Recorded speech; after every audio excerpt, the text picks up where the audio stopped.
I'm going to talk about how to design rectangular pressed steel water tank using IS 804-1967. So before moving towards design, let's have a brief introduction about code. What is pressed steel tank? Pressed mild steel tanks have come into use to a large extent because of their ease in erection, facility in transport, standard construction, ease in dismantling and re-erection. Now coming towards terminology.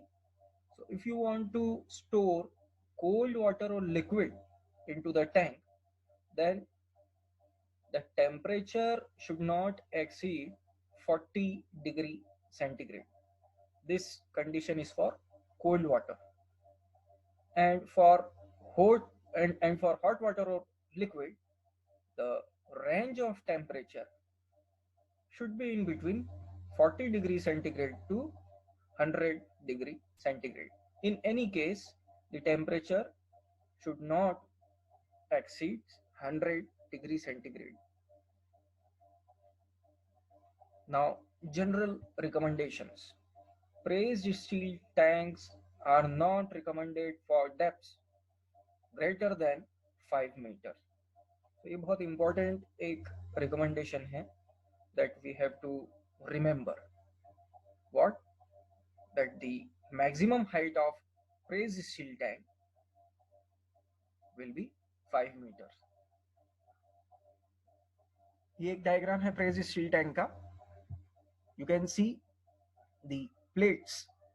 This is 2-tier tank जो bottom portion है उसको bottom tier कहा जाता है या bottom tyre कहा जाता है and the top most portion is termed as top tire. These are the base plates. Pressed steel plates की क्या इम्पोर्टेंस है, ये जो प्लेट्स होती है इनको पहले से ही प्रेस्ड कर दिया जाता है.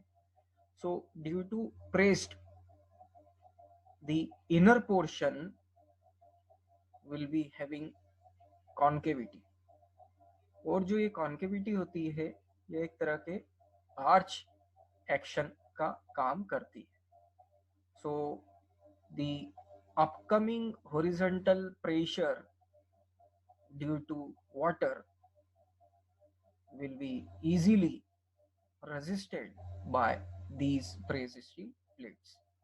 Now ये जो elements आपको दिख रहे हैं, this short rod is termed as bottom stay and long rod is termed as top stay. So these are the stays. So what is the purpose of bottom stays? To connect bottom tier or bottom tire to base plate. And what is the purpose of top stays? To connect top tire to bottom stays. Sorry, top tire to base plate. Now what is the significance of these stays? Due to water pressure, these side walls are going to experience lateral pressure. And due to that lateral pressure, the plates tends to move away from their geometry. So side walls भी move होने की कोशिश करेंगी and ये जो base plate है, these base plates are also try to move away. So इनका movement resist करने के लिए और in simple language to resist lateral pressure owing due to weight of water, these stays are designed. So इनको provide करने का क्या तरीका है और स्टेज का अरेंजमेंट कैसा होता है उस पर हम थोड़ी बात करते हैं. That these bottom stays are going to provide at each joint. जो फर्स्ट टायर के साथ में या बॉटम टायर के साथ में जो स्मॉल स्टेज हैं जिनको बॉटम स्टेज कहा गया है, ये आपको हर जॉइंट पर प्रोवाइड करानी।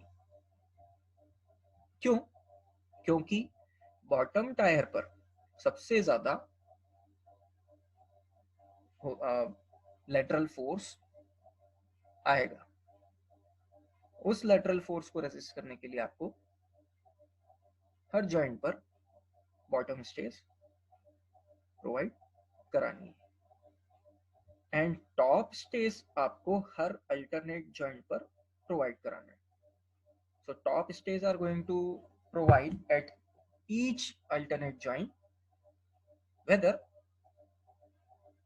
the bottom stays are going to provide at each joint.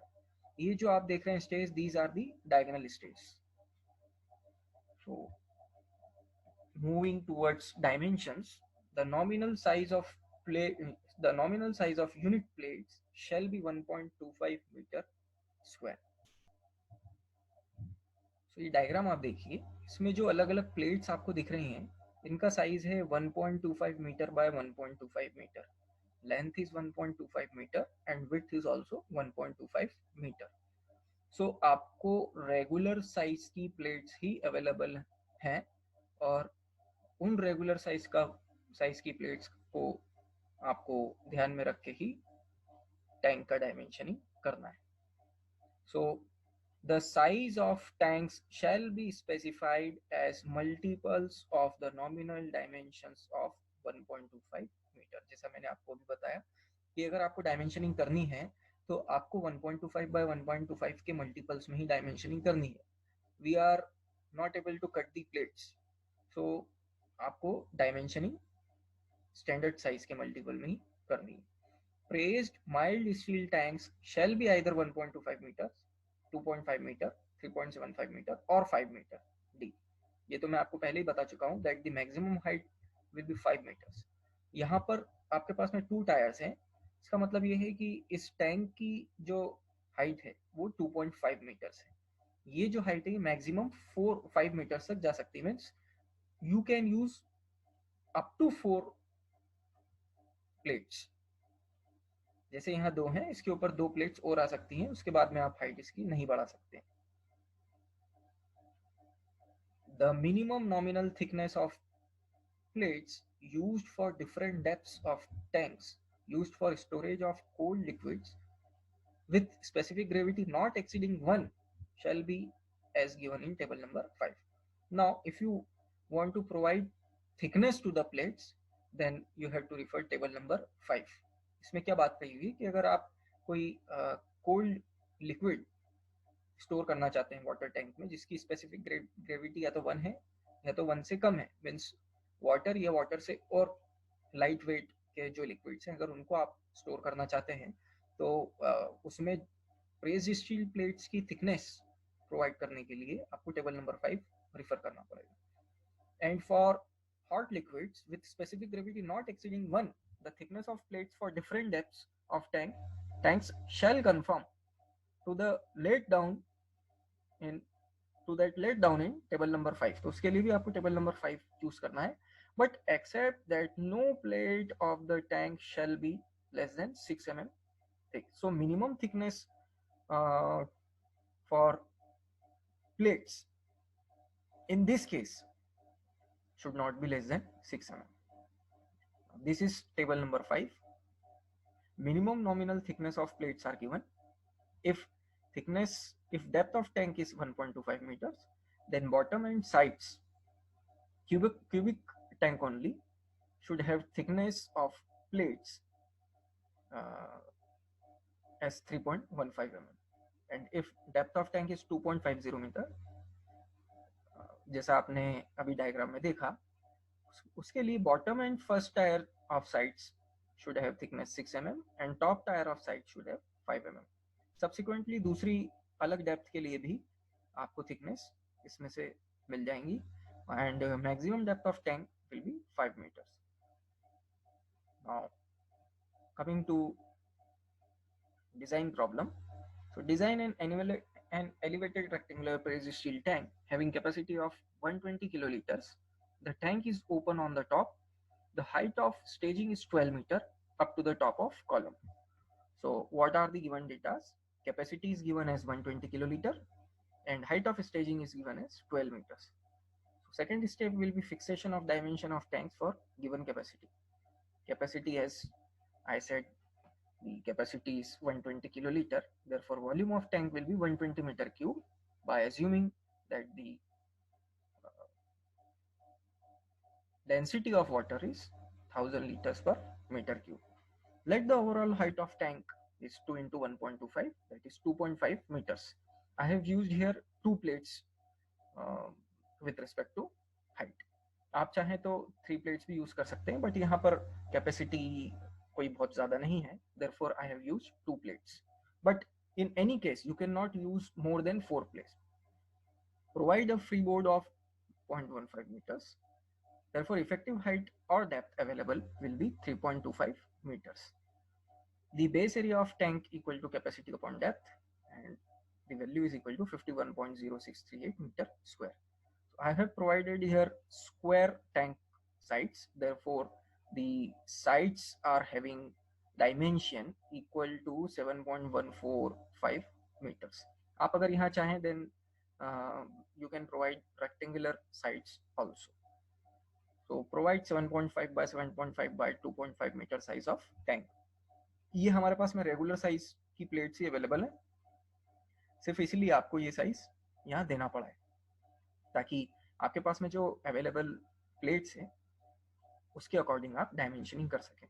Therefore, actual capacity will be equal to 132.18 meter cube greater than required capacity. The tank will be supported on 4 columns spaced 5 meter center to center.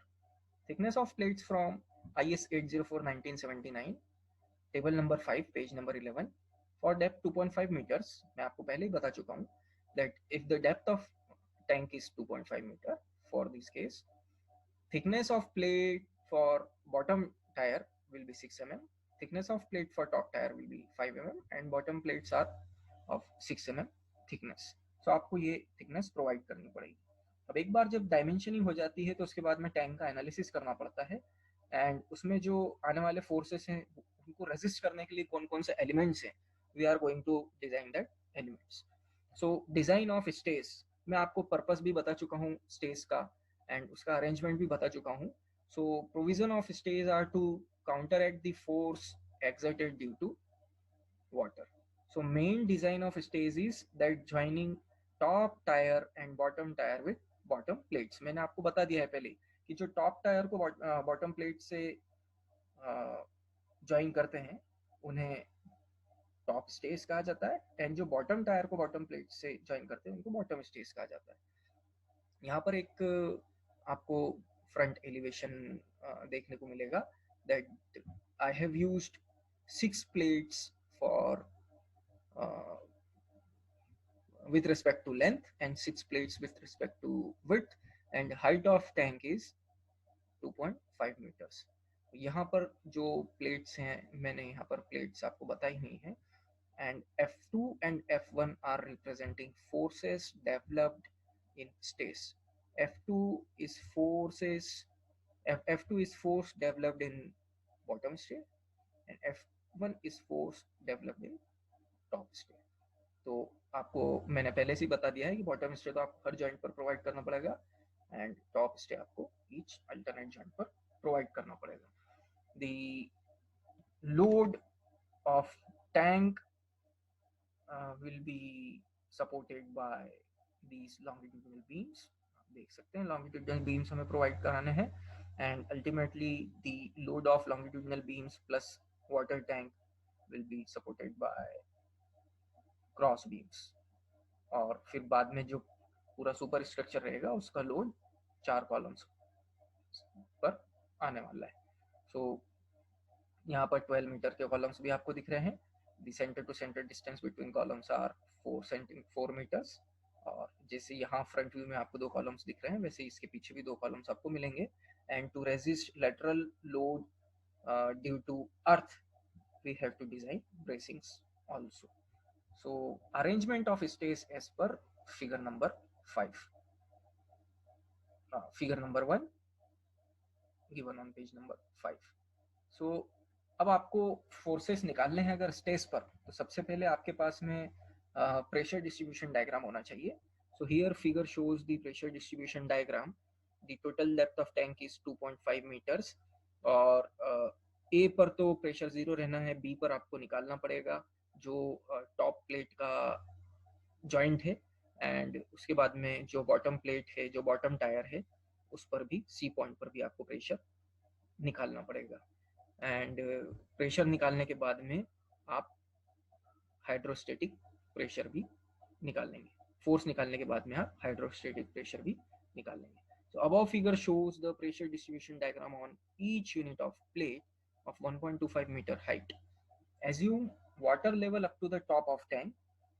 So water pressure at 1.25 meter from top will be equal to its density into the height and width. So 9.81 into 1.25 into 1.25. 1.25 metre wide ही आपकी plates है. So the pressure at top will be 15.328 kilonewton metre, जो आप देखिए B point पर आपको मिलेगा. And water pressure at 2.5 metre will be 30.625 kilonewton metre. Let P1 and P2 are the hydrostatic pressure for each unit of plates. For top tire, P1 equal to area of top pressure distribution diagram. देखिए आप यहाँ the top pressure distribution is triangular. So अगर इसमें आपको hydrostatic pressure निकालना है तो इसका एरिया आपको निकालना है simply. So half perpendicular into base. So perpendicular into base आप यहाँ पर कर देंगे, that half into 15.328 into 1.25, then you will get the hydrostatic pressure for top tire. So 9.58 kilonewton. The pressure will be maximum at CG. So CG of the triangular region is h by 3 from base or 2h by 3 from top. So the pressure will act at 0.417 meter above the joint. So referring the figure to determine reactions R1 and R1 dash, R1 into 1.25 equal to 9.5 into its CG. So R1 will be equal to 3.19 and R1 dash is 6.39 kilonewton. So same for bottom tire. So यहाँ पर the pressure distribution diagram will be trapezoidal. इसका area आपको निकालना है half a plus b. A plus b divided by 2 into h. So P2 will be 28.74 kilonewton acting at CG of this trapezoidal region. So y equal to denoted by y, and it is equal to 2a plus b upon a plus b into h by 3, that is 0.556 meters from base. So referring this diagram to determine R2 dash and R2, so R2 dash into 1.25 equal to 28.74, the maximum pressure acted at CG, that is 0.556. So R2 dash equal to 12.78 kilonewton and R2 is 15.96 kilonewton. So total reactions are at A 3.19 kilonewton, at B 19.17 and at C 15.96 kilonewton. So referring diagram, all the stays both in horizontal and vertical planes are inclined at 45 degree to the top face of vertical plates. तो ये देखिए आपको stage design करनी है to resist the reactions. ए पर जो reaction है, top plate पर जो रिएक्शन है, उसके लिए आपको टॉप स्टेज डिजाइन करना है, और जो बॉटम प्लेट पर स्टेज है उसके लिए बॉटम स्टेज डिजाइन करना है. But what is the condition? The condition is the angle of stage from vertical will be 45 degree. So the distance, horizontal distance for bottom stay will be 1.25 meter and for top stay the distance will be 2.5 meters. तभी आपके पास में angle वाली condition fulfil हो पाएगी. Now forces F1 in each stage by using simple geometry. F1 cos 45 degree equal to 3.19. यहाँ आपने angle 45 degree बना रखा है, जिसमें आपने इस रीजन को बेस मान लिया है और 45 डिग्री एंगल आपने यहाँ पर एज्यूम किया हुआ है. उसके लिए ज्योमेट्री से आप F1 और F2 की वैल्यू निकाल सकते हैं. F1 will be 4.512 kilo I have to 27.11 kilonewton. Allowable stresses in tension are 0.6 times Fy.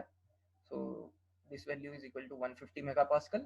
But due to 20% reduction, the reduction is due to rusting. The allowable stresses are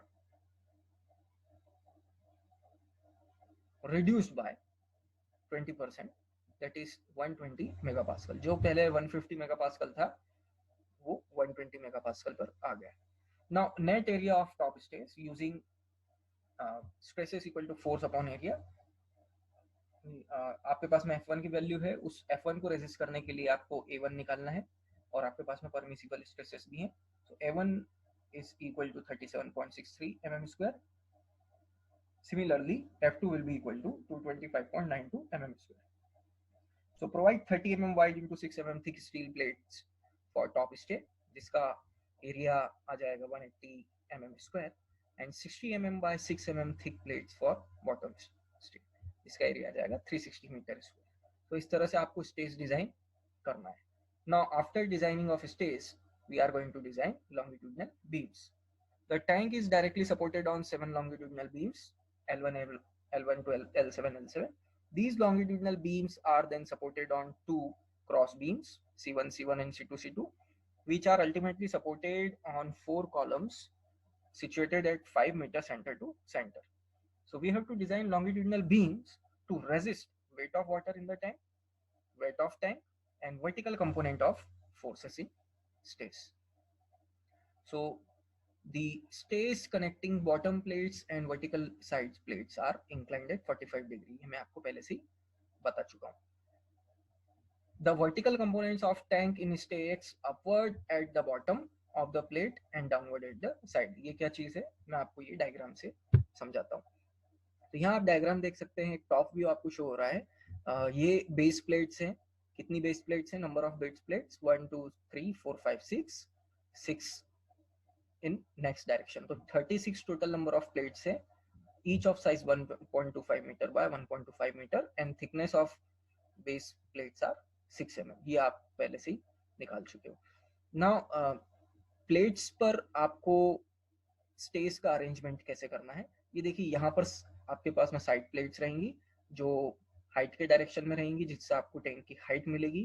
तो आपने 2 plates दे रखी हैं, एक bottom plate बोल रखा है, एक को बॉटम टायर बोल रखा है और दूसरे को टॉप टायर बोल रखा है. सो मैंने आपको बताया कि जो शॉर्टर स्टेज है, जिनको बॉटम स्टेज कहा गया है, वो bottom stage we are going to provide at each joint. देखिए हर जॉइंट पर आपने बॉटम स्टेज प्रोवाइड की हो, बट जो टॉप स्टेज है we have to provide that top stage at each alternate joint. देखिए मैंने पहले पर सिर्फ बॉटम स्टेज प्रोवाइड कर रखा है, दूसरे पर बॉटम एंड टॉप दोनों स्टेज है, थर्ड पर सिर्फ बॉटम है, फोर्थ पर बॉटम एंड टॉप दोनों स्टेज. जो V2 है, V2 representing the vertical component due to bottom stage and V1 representing vertical component due to top stage. So इस तरह से आपको स्टेज का अरेंजमेंट करना है. साथ में मैंने डायगोनल स्टेज भी आपको बताया.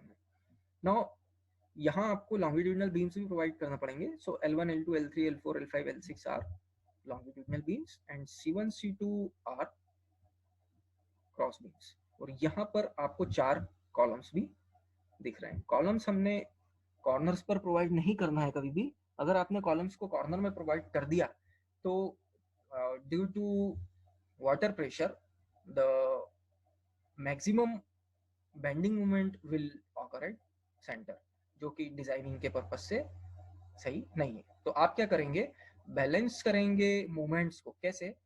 एक कैंटिलीवर हॉगिंग मूवमेंट के साथ में आप सैगिंग मूवमेंट को बैलेंस करने की कोशिश करेंगे ताकि स्टेबिलिटी थोड़ी सी इंक्रीज हो पाए टैंक की.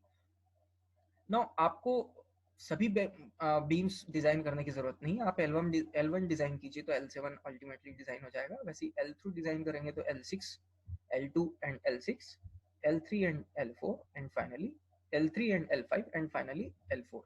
So I am going to design here beam L3 L3 and L5 L5.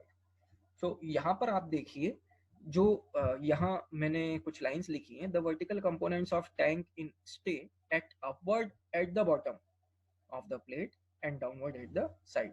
देखिए जो साइड वॉल्स से यहाँ पर आप देखेंगे कि दो तरह की स्टेज हर साइड वॉल्स से आपको कंस्ट्रक्ट की हुई दिख रही हैं, एक है बॉटम स्टे, एक है टॉप स्टे। बट जो स्टेज साइड वॉल से होकर बेस तक जाएंगी, साइड वॉल पर जो स्टेज हैं उनका डायरेक्शन आपको डाउनवर्ड लेना है। क्यों? क्योंकि ये स्टेज कर क्या रही हैं, ये डाउनवर्ड डायरेक्शन में फोर्स एक क्रिएट करेंगी जो वाटर के हॉरिजॉन्टल प्रेशर को रेजिस्ट करेगा। वैसे ही यहाँ पर आप देखिए, या यहाँ देखिए, यहाँ जो स्टेज हैं जॉइंट हो रही हैं बेस प्लेट्स के साथ में, जो एक अपवर्ड फोर्स या वर्टिकल कंपोनेंट क्रिएट करेंगी जो इन प्लेट्स को डाउनवर्ड डायरेक्शन में मूव होने से रोकेगा। तो सिंपल सी फिलोसॉफी है कि आपको जो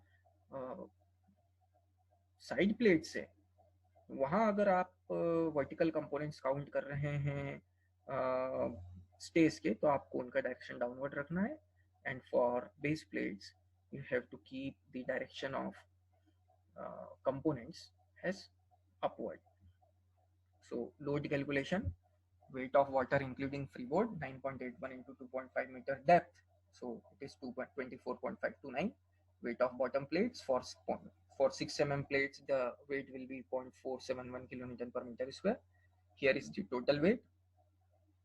V1 component can be determined by using V1 equal to F1 cos 45 degree, आपके पास में इसकी वैल्यू पहले से ही है 3.139, एंड V2 की वैल्यू भी आपके पास में है। Now analysis of intermediate longitudinal beam L3 L3 and L5 L5। सो मैंने आपको पहले से ही इसमें अरेंजमेंट बता दिया है स्टेज का। वैसे ही आपको अरेंजमेंट दूसरे बीम्स के लिए भी देखिए, L4 के लिए अरेंजमेंट कितना सिंपल रहेगा कि यहाँ पर आपके पास में कॉर्नर पर साइड वॉल पर एक डाउनवर्ड फोर्स रहेगा या वर्टिकल कंपोनेंट रहेगा, उसके बाद में 1.25 मीटर पर एक अपवर्ड कंपोनेंट रहेगा। ऐसे ही सब्सिक्वेंटली फार एंड पर भी रहेगा। सो अभी तो हम L1 L3 L3 and L5 L5 design कर रहे हैं। सो सबसे पहले लोड उन पर कौन कौन से आ रहे हैं वो देखते हैं। लोड पर metre run due to water and bottom plates. अभी हमने प्लेट के ऊपर फोर्स निकाला था तो वो स्लैब का फोर्स था किलो न्यूटन पर मीटर स्क्वायर में था। अभी बीम डिजाइन कर रहे हैं तो पर मीटर रन में आपको फोर्स निकालना पड़ेगा। सो 24.529 ये वैल्यू आप पहले ही निकाल चुके हैं, ये देखिए यहाँ पर है। सो 24.529 इंटू विड्थ इज स्टैंडर्ड, जो कितनी 1.25 मीटर है। ये आपके पास में वैल्यू आ जाएगी लोड पर metre run due to water and load पर metre run due to thickness of plate or self weight of plate. Now self weight of beam assume as 1 kilonewton per meter, so total load will be nearly equal to 32 kilonewton per meter, जो कि UDL के form में होगा। उसके बाद में आपके पास में load due to weight of side plates भी है। So we are having 2 numbers of side plates, तभी तो हमें 2.5 मीटर्स का जो डेप्थ है टैंक की वो मिल पाई। एक 6 mm की प्लेट है और एक 5 mm की प्लेट है। So total weight will be 1.349 kilonewton, जो कि पॉइंट लोड की तरह एक्ट करेगा दोनों कॉर्नर्स पर। तो इसका कॉम्बिनेशन रहेगा V1 V2 के साथ में। कैसे रहेगा मैं भी बताता हूँ आपको। Also load from stage V1 equal to 3.193 kilonewton and V2 equal to 19.171 kilonewton, ये भी आप पहले से कैलकुलेट कर चुके हैं। सो देखिए जो लोड डिस्ट्रीब्यूशन रहेगा वो कैसा है कि एक आपके पास में 7.5 मीटर्स का बीम है जो कि L3 L3 L5 L5 beam है, and these are the columns 1.25 meter 1.25 meter ये जो है कैंटिलीवर सेक्शन रहेगा, और जो rest of the portion will be simply supported beam. So यहाँ पर आप देखिए मैंने आपको बताया था कि जो साइड प्लेट्स रहेंगी वहाँ आपको वर्टिकल कंपोनेंट का डायरेक्शन डाउनवर्ड रखना है। तो मैंने अभी बताया था आपको डायग्राम में कि दो तरह की स्टेज यहाँ से निकल रही हैं, V1 एंड V2 दोनों स्टेज मैंने यहाँ से ले रखी हैं, और उसके पास में सिर्फ V2 थी। ये अरेंजमेंट आप टॉप व्यू से इजीली समझ सकते हैं। बट साथ में V1 V2 के साथ में 1.349 ये भी ऐड करना है वर्टिकल कंपोनेंट के साथ में। प्लेट का वेट ये यहाँ भी ऐड होगा और दोनों फार एंड पर इसको ऐड करना है। साथ में एक यूडीएल है 32 किलोन्यूटन पर मीटर का। सो V1 V2 की वैल्यू रखी आपने और फाइनली आपके पास में इस तरह का कुछ अरेंजमेंट आया जिसमें there are several combination of loads are given और उनके डायरेक्शंस भी गिवन है, कौन सा डाउनवर्ड है कौन सा अपवर्ड है। So using this combination now we are going to determine reaction RA and RB, and RA RB equal to 177.6 kilonewton. So moment at support जो आपके पास में हॉगिंग मोमेंट रहेगा due to cantilever action will be equal to this point load into perpendicular distance. Perpendicular distance is 1.25 meters. So point load into perpendicular distance plus bending moment due to this UDL. So for cantilever beam, the maximum bending moment for UDL will be equal to WL square by 2. So you will get maximum moment at support as 54.63 kilonewton meter, and for center the maximum bending moment is 186 kilonewton meter, जो कि sagging moment होगा। तो दोनों moments में से आपको देखना है कि कौन सा मोमेंट मैक्सिमम है और उस मोमेंट को डिजाइन मोमेंट मानकर आपको बीम को डिजाइन करना है। जैसा कि यहाँ पर 186 किलो न्यूटन मीटर का मैक्सिमम लोड है। Now the permissible bending stresses in steel is equal to 0.66 times Fy, that is equal to 165 megapascal. So for design moment 186 kilonewton meter and permissible stresses 165 megapascal, Z required from pure bending equation is equal to 1127.27 into 10 to the power 3 mm cube. Now आपको ये Z required है काय के लिए, ये several जो loading condition है इनको रेजिस्ट करने के लिए। बट जब आप चेक लगाएंगे तो उस दौरान जो परमिसिबल स्ट्रेसेस है that permissible stresses will be lesser than actual stresses. So आपको उनका भी ध्यान रखना है और तभी आपका जो बीम है वो सेफ हो पाएगा। सो फॉर Z रिक्वायर्ड आप एक ट्रायल सेक्शन लीजिए और जो Z रिक्वायर्ड है उसमें आपको 80% टू 100% और ऐड करना है, पर मैंने यहाँ पर इंटेंशनली 60% ही ऐड किया हुआ है। क्यों किया हुआ है आपको अभी आगे पता चल जाएगा, बट आपको ड्यूरिंग एग्जामिनेशन आप अगर ये प्रॉब्लम सॉल्व कर रहे हैं तो आप ये जो Z रिक्वायर्ड है इसको 80% एटलीस्ट 80% आप बढ़ा दीजिए। यहाँ पर मैंने 60% इसको बढ़ाया, then the trial Z will be equal to nearly equal to 1800 into 10 to the power 3 mm cube.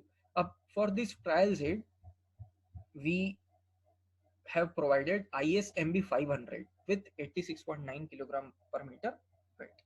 सो इसकी प्रॉपर्टीज क्या है ये देखिए आप। ISMB 500 के लिए RXX RYY ZX ये देखिए आपको 1803 centimetre 1803 into 10 to the power 3 mm cube चाहिए और यहाँ पर 1810 है। तो थोड़ा सा ही ये ज्यादा है, आप यहाँ पर इसको देख सकते हैं दैट दी जो रिक्वायर्ड Z है वो कम है आप जो प्रोवाइड कर रहे हैं उससे। बट इसका मतलब ये नहीं है कि आपका सेक्शन फुल प्रूफ है, अभी हमने चेक नहीं लगाया। So overall depth is given, width of flange is given, thickness of web is given, thickness of flange is given. So अब आपको क्या करना है, चेक अप्लाई करना है। सो डेप्थ ऑफ वेब आप इजीली निकाल सकते हैं 500 minus twice thickness of flange. हमारे केस में depth of web is 465.6 mm। Now check आपको लगाना है तो उसके लिए D by T, small D by T and capital D by small T ratio निकालना पड़ेगा। So small D by small T ratio is equal to 45.64 and the ratio is less than 85 and capital T by small T ratio is 1.68 less than 2। ये less than 85 और less than 2 क्यों है, क्योंकि आपको एक table refer करनी पड़ेगी और उस टेबल की आइडेंटिटी इनसे ही पता चलती है। So referring table number 6.1b IS 800 1984 page number 58 आपको ये टेबल क्या देगी, आपको सिग्मा BC देगी, maximum permissible bending stresses in equal flange I beams और चैनल्स देगी जिनकी यूनिट है mega pascal. So with mild steel plates that is FY 250 megapascal T by T ratio less than 2 अभी आपने निकाला, and D by T ratio less than 85, capital D by capital T ratio आपको अब graph पढ़ना पड़ेगा, उसके लिए ये वैल्यूज है. So capital D by capital T is 29.06 and small n by ry is 142. Small l is unsupported length. Total beam की length 7.5 metre है, उसमें 2.5 मीटर का जो सेक्शन है वो था कैंटिलीवर का, बाकी सपोर्टेड था, बाकी अनसपोर्टेड था 5 मीटर्स का, इसलिए हमने यहाँ पर 5 मीटर्स को 5000 mm स्मॉल एल के रिस्पेक्ट में रखा हुआ है. So for capital D by T ratio and small L by R Y ratio, you have to select the value of sigma BC. So the value of sigma BC is nearly equal to 95 megapascal as per table 6.1b. तो देखिए आपके पास में starting में जो stresses थी वो 165 megapascal थी, but stresses are reduced to 95 megapascal. So ये जो रिड्यूस्ड स्ट्रेसेस हैं उसके लिए आपको चेक करना है whether your provided section is capable to resist the load or not. So आपने Z देखी, अब Z निकाला आपने, तो वो Z आया 1957.89 into 10⁻³ mm³. अब आपको उस लोड को रेजिस्ट करने के लिए ये सेक्शन चाहिए या ये सेक्शन मॉडुलस चाहिए, बट आपने प्रोवाइड किया हुआ है 1810 का. So here the section will be fail, the section will found fail. So आपको यहाँ पर सेक्शन को रिवाइज करना पड़ेगा. जब आप रिवाइज करेंगे तो आप ISMB 550 प्रोवाइड कीजिए 104 किलोन्यूटन पर मीटर के साथ में. इसलिए मैंने आपको पहले कहा था कि जब आप ट्रायल सेक्शन लेंगे तो उसमें आप Z को बढ़ा दीजिए एटलीस्ट बाय 80%, जो मैंने 60% बढ़ाया हुआ था, ताकि मैं आपको फेल्यूर सेक्शन भी बता सकूं. सो आप इन बातों का ध्यान रखिए. और बाकी के दूसरे बीम्स भी काफ़ी सिंपल है डिज़ाइन करना, उन्हें डिज़ाइन कीजिए, और अगर आप उसको सही तरीके से डिज़ाइन करते हैं तो आप अपना कॉन्फिडेंस अपने आप बढ़ाएंगे एग्जामिनेशंस के लिए, और आपके लिए एक अच्छा क्वेश्चन भी तैयार होता है. तब तक के लिए thank you very much. Be safe, be happy. Thank you.